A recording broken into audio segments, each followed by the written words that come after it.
विज्ञान और कला का गुरुत्व केंद्र सेंटर ऑफ ग्रेविटी विज्ञान और कला का अद्भुत संगम है।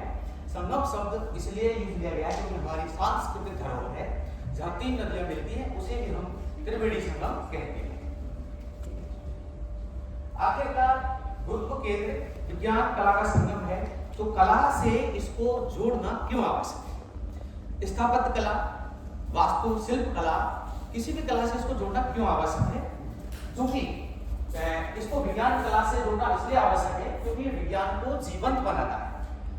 जैसे कि हम जानते हैं, हम सभी बैलेंस में रहना पसंद करते हैं। एक विद्यार्थी शुरू से ही अपने जीवन में बैलेंस पसंद करता है। हम भी जब इम्बैलेंस होते हैं, चाहे परिवार हो, चाहे संस्था हो, चाहे किसी भी जगह हो, हम बैलेंस में देखना चाहते हैं। यदि कोई वस्तु हमें टेढ़ी मेढ़ी नजर आ रही है तो उसे बैलेंस करना पसंद करते हैं। अतः सेंटर ऑफ ग्रेविटी को कला से जोड़ा जाना परम आवश्यक है। अवलोकन शक्ति को बढ़ाता है। जब कोई बच्चा या विद्यार्थी कोई मूर्ति का निर्माण करता है तो वह उसको अवलोकित करता है, तो वहां सेंटर ऑफ ग्रेविटी अर्थात संतुलन का विशेष ध्यान रखता है। अतः हम कह सकते हैं कि कला के साथ इसे जोड़ना आवश्यक है। रचनात्मकता और तर्क का संगम, हम कह सकते हैं कि जो विद्यार्थी को अनुभव से सीखता है, लर्निंग बाय डूइंग। तो हम अच्छी तरह से देखते हैं कि जब बच्चा जा रहा होता है तो पुल को देखता है बैलेंस कैसे है। बड़ी बड़ी इमारतों को देखता है, उसका आधार में सेंटर ऑफ ग्रेविटी होता है, तो वो देखता है कि विद्यार्थी के आखिरकार किस तरह से जो है स्थिर है। बस जब गति की बात आती है तो गति भी सेंटर ऑफ ग्रेविटी के कारण ही होती है। यदि हम खड़े हैं तो सेंटर ऑफ ग्रेविटी के कारण ही खड़े हैं। अतः कलात्मक मॉडल जब बच्चा बनाता है तो सेंटर ऑफ ग्रेविटी का प्रयोग करता है। मेरी कक्षा के बच्चों ने अभ्यास के दौरान कुछ कलात्मक मॉडल बनाए जो जूरी मेंबर्स साहिबान को मैं प्रस्तुत कर चुका हूँ। गहन समझ और सौंदर्य बहुत विकसित करता है। हम तो जानते हैं कि फिजिक्स तो है ही सुंदर विषय और बैलेंस करना फिजिक्स का काम है, और जब उसे कला से जोड़ लिया जाता है तो अद्भुत हो जाता है। इसी के लिए मैंने अपनी कक्षा का जो अभ्यास किया वो चलाना चाहता हूँ।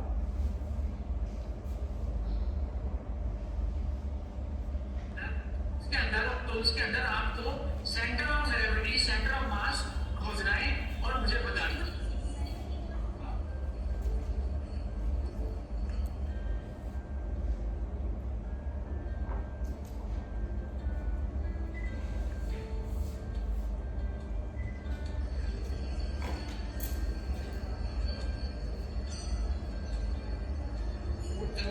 हाँ, तो बेटा मुझे ये बताइए कि ये आपने कैसे किया है? सेंटर ऑफ ग्रेविटी का कॉन्सेप्ट यूज करके मैंने इस कलश को मात्र 3 स्टिक्स पे रोक दिया है। बेटे किसकी वजह से ये क्या कर रहे हो आप? किसकी वजह से ऐसा हुआ है? क्या क्या खोजना चाह रहे हो? सेंटर ऑफ ग्रेविटी का पॉइंट खोज रहे हो? क्या किसकी वजह से ये बैलेंस में है? अच्छा, इस वजह से क्या हो रहा है? ये स्टेबल है, बैलेंस में है। ठीक है बेटा।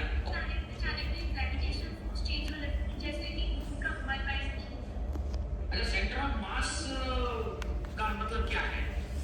सर, एक पॉइंट जिस पे जो टोटल मास होता है वो कंसंट्रेट होता है। मान सकते हैं कि कोई भी स्ट्रिंग है, वहां से लटकाया जाएगा तो वहां पे फोर्स रहेगा। शाबाश। और सेंटर ऑफ ग्रेविटी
ये सेंटर ऑफ ग्रेविटी को पाने के लिए बैलेंस बना रही है और बैलेंस बनाने के लिए लकड़ी के स्तंभ का उपयोग कर रही है।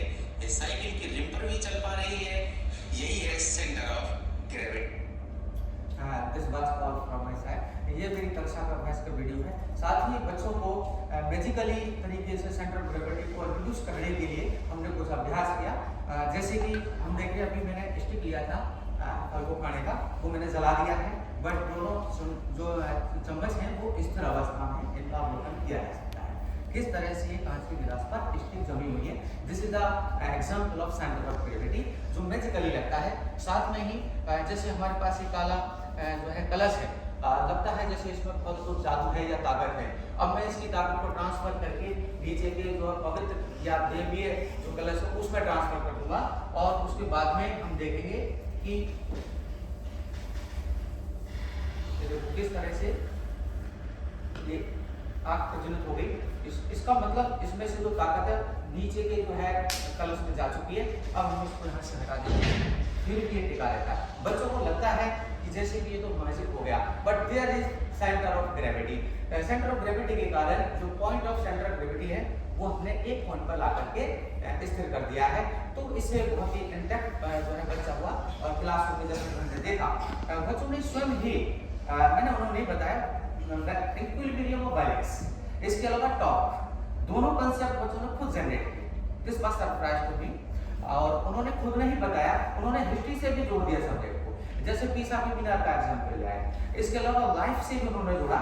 एक बच्चा और मेरे गुलज साहब ने दीवार के सहारे जब खड़ा हो गया और मैंने पूरा बॉडी जो है दीवार से हटा लिया और बिना मैं जब तक वो बोलता नहीं हूँ मैं आगे नहीं चल पा रहा हूँ। फिर मैंने उनको बताया बेटा ये विशेषतः सेंटर ऑफ ग्रेविटी के कारण है, क्योंकि मनुष्य का सेंटर ऑफ ग्रेविटी बहुत सेंटर में रहता है। इसी तरह से बड़ी बड़ी जो बिल्डिंग्स बनाई जाती है, पुल बनाए जाते हैं, उन सब में सेंटर ऑफ ग्रेविटी का प्रयोग किया जाता है। यदि संतुलन नहीं बनाया तो एक बड़ी दुर्घटना का कारण बन सकता है। जब ट्रेन बड़े साधनों को पुल करती है तो वो सेंटर ऑफ ग्रेविटी कौन से उठाती है। अदरवाइज इम्बैलेंस होने की वजह से यदि टेक्निकली सेंटर ऑफ ग्रेविटी का प्रयोग नहीं किया तो वह इम्बैलेंस होकर के नीचे ट्रेजेडी का कारण बन सकती है। लर्निंग आउटकम्स की यदि हम बात करते हैं तो लर्निंग आउटकम्स इस प्रोजेक्ट से हमें बहुत कुछ देखने को मिले। समावेशी शिक्षा का विशेष ध्यान हमने इसमें रखा।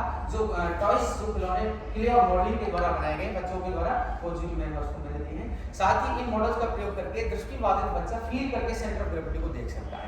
साथ में ही जो चार्ट है उसको भी जो देख सकता है बट सुन नहीं सकता, वो चार्ट के माध्यम से। इसके अलावा जो कला के माध्यम से हमारे राजस्थान की जो पहचान है उसका प्रयोग कठपुतली नृत्य जो हमने देखा उसके द्वारा भी हम सेंटर ऑफ ग्रेविटी को जो है समझ सकते हैं। इसके अलावा बेसिकली तो हमने देखा ही, अंत में निष्कर्ष मेरा निकलता है कि यदि इस परियोजना को लागू किया जाए तो बच्चे बड़े मनोरंजनात्मक, आलोचनात्मक और अनुभवात्मक शिक्षण का महसूस करेंगे और ये प्रभावी परियोजना साबित हो सकती है। बच्चों ने किस तरह से एंगेज होकर के इस प्रोजेक्ट में अपनी भागीदारी कर नए नए कंसेप्ट को जन्म दिया। तो एटलीस्ट हम कह सकते हैं कि ये योजना विज्ञान और कला को समावेशी शिक्षा से जोड़कर विद्यार्थियों को रोचक और जीवन उपयोगी बनाती है। Thank you. That's all my from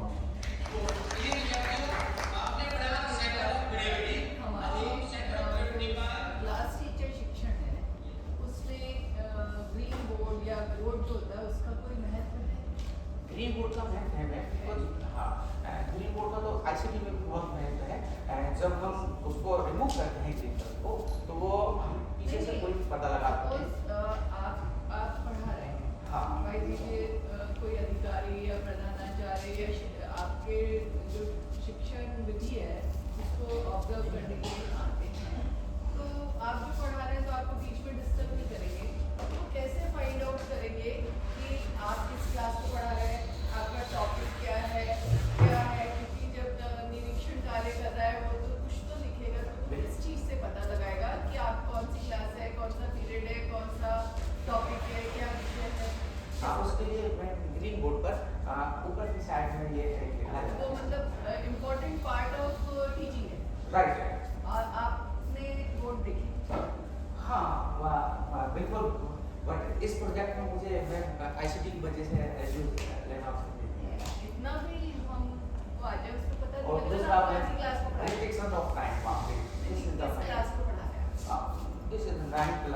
तो आज लिखने के लिए अभी काटा ठीक।